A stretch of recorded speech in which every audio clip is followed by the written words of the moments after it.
예순이 넘으면 단 하나만 꼭 기억해야 합니다. 남이 아니라 나를 먼저 챙기는 것. 이게 이기심일까요? 아닙니다. 이건 생존입니다. 돈이 없으면 병원도 못 가고 약도 못 사고 요양원도 못 갑니다.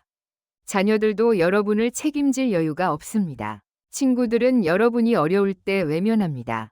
결국 마지막 순간까지 나를 지켜주는 건 오직 나뿐입니다. 오늘 영상에서는 예순부터 나를 먼저 챙겨야 하는 명확한 6가지 이유와 그 이유를 보여주는 3사람의 실제 사례를 들려드리겠습니다. 끝까지 보시면 여러분의 인생 후반전은 완전히 달라질 겁니다. 지금 여러분의 통장을 한번 열어보세요. 잔액이 얼마입니까? 평생 모은 돈이 얼마나 남아있나요? 충격적이지만 실제로 있었던 이야기입니다. 평생 4억을 모은 사람이 통장에 300만 원만 남았습니다. 남은 돈은 어디로 갔을까요? 자녀 결혼 자금 2억, 친척 5천만 원, 친구 사업 자금 3천만 원. 베풀고 또 베풀다 보니 정작 본인이 암 진단을 받았을 때 치료비가 없었습니다. 그리고 자녀에게 돌아온 대답은 단 한 줄이었습니다. 아버지, 저희도 여유가 없어요. 평생 자식에게 2억을 썼는데 돌아온 건 한마디였습니다. 여러분, 이게 남의 일 같습니까? 절대 아닙니다. 통계청 자료에 따르면 한국의 65세 이상 노인 빈곤율은 40%가 넘습니다. 노인 10명 중 4명이 가난하게 산다는 뜻입니다. 왜 그럴까요? 젊어서 베풀던 습관을 은퇴 후에도 똑같이 유지했기 때문입니다. 내 노후 자금은 바닥났는데 남에게 주던 건 멈추지 않았습니다. 결과는 한 가지입니다. 자식들에게 눈치 보며 살고 병원비 때문에 잠 못 이루고 아파도 참으며 지내게 됩니다. 이제부터는 실제로 있었던 3사람의 이야기입니다. 왜 예순부터는 나를 먼저 챙겨야 하는지 가장 생생하게 보여주는 사례입니다. 68세 최인호 씨, 친구에게 준 4천만 원이 날 파괴했다. 최인호 씨는 평생 친구들에게 후하게 베풀며 살았습니다. 7년 전 40년 지기 친구가 사업자금 4천만 원을 빌려달라고 했습니다. 1년만 쓰고 꼭 갚겠다. 그 한마디를 믿고 평생 모아놓은 노후자금을 건넸습니다. 그러나 7년이 지나도록 한 푼도 받지 못했습니다. 1년째 기다렸습니다. 2년째 전화를 걸기 시작했습니다. 3년째 조금만 더 기다려달라.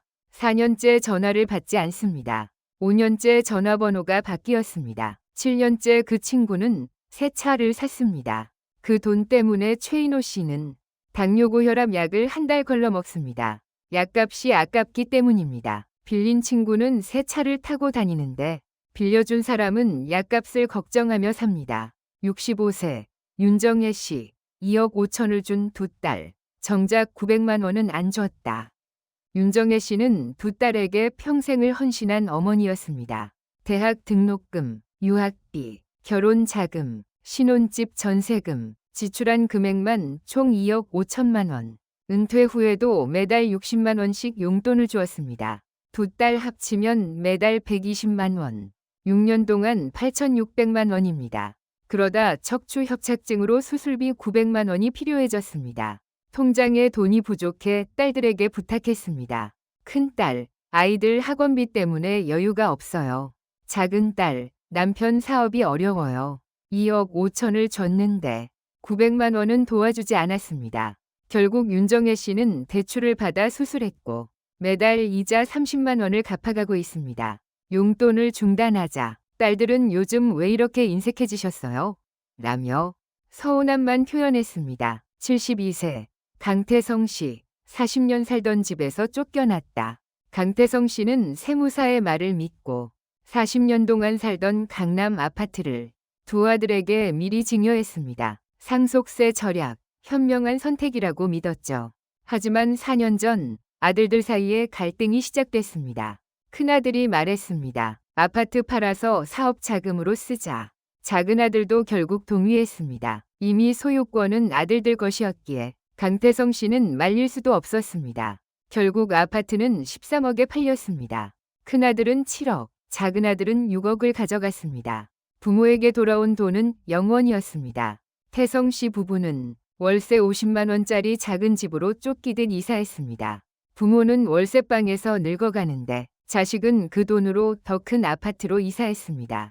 태성 씨는 말합니다. 죽을 때까지 집은 내 이름으로 두었어야 했는데 이제는 후회해도 아무 소용이 없다. 우리가 반드시 배워야 할 교훈 3가지. 교훈 1. 예순이 넘으면 돈 버는 능력이 사라진다. 젊을 때는 실수해도 다시 일어설 수 있습니다. 하지만 60세 이후에는 다시 취업도 어렵고 사업을 새로 시작할 수도 없습니다. 여러분의 돈은 사막의 물통과 같습니다. 나누어주면 내가 목말라 죽는 것입니다. 교훈 2. 베풀수록 감사는 줄고 요구는 늘어난다. 처음엔 감사하지만 2번, 3번, 10번, 100번 받으면 그건 더 이상 감사가 아니라 당연한 권리가 됩니다. 끊겼을 때 사람들은 말합니다. 요즘 왜 이렇게 인색하세요? 주던 건 기억 못하고 멈춘 순간만 기억합니다. 교훈 3. 돈이 떨어지면 가족도 등을 돌린다. 가족이 나쁘다는 뜻이 아닙니다. 현실이 그렇다는 겁니다. 자녀들도 대출이 있습니다. 자녀들도 교육비로 힘들고 각자의 가정을 꾸리느라 빠듯합니다. 여러분에게 여유가 생기지 않는 것처럼 자녀들도 여유가 없습니다. 결국 나를 지키는 건 나 자신의 준비밖에 없습니다. 결론. 이제는 남을 위해서가 아니라 나를 위해 살아야 할 때입니다. 이건 이기심이 아니라 지혜이고 냉정함이 아니라 성숙함입니다. 여러분의 노후는 누구도 대신 지켜주지 않습니다. 당신의 건강, 당신의 노후 자금, 당신의 삶의 질, 이 3가지는 오직 당신만이 책임질 수 있습니다. 오늘 이야기 유익하셨습니까? 유익하셨다면 댓글에 네, 그렇지 않다면 노라고 남겨주세요. 여러분의 의견을 바탕으로 더 좋은 내용을 만들어 가겠습니다. 오늘의 내용이 공감되신다면 좋아요, 구독 부탁드립니다. 감사합니다.